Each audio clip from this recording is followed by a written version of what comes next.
হই আমরা রেডি হয়ে বের হয়েছে অফিসে, হঠাৎ অ্যাক্সিডেন্টে পড়ে যাই, হঠাৎ পেটের ব্যথায় অজ্ঞান, এরকম হয় না? আপনাদের হয় না? বিষ্ণু ইসলাম বলেন, আকস্মিক দুর্ঘটনার বিপদ থেকে যদি কেউ বাঁচতে চায়, সকাল সন্ধ্যা যেন প্রত্যেকে এই দোয়াটা পড়ে। সকালে যদি 3 বার পড়ে, সন্ধ্যা পর্যন্ত হঠাৎ হঠাৎ বিপদ থেকে সে রক্ষা পাবে।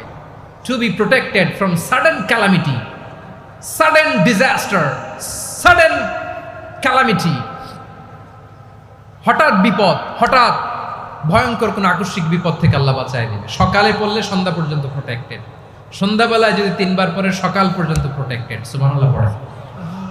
দোয়াটা কি? দোয়াটা হচ্ছে বিসমিল্লাহিল্লাযী লা ইয়াদুররু মা'a ইসমিহি শাইউন ফিল আরদি ওয়ালা ফিস সামাই ওয়া হুয়াস সামিউল আলিম। ছোট না? অনেক ছোট, মুখস্থ করবেন। বিসমিল্লাহিল্লাযী লা ইয়াদুররু মা'a ইসমিহি শাইউন ফিল আরদি ওয়ালা ফিস সামা। ওই আল্লাহর নাম নিচ্ছি, যে আল্লাহর নামের বরকতে আকাশ জমিনের কোনো কিছু কারো কোনো ক্ষতি সাধন করতে পারে না।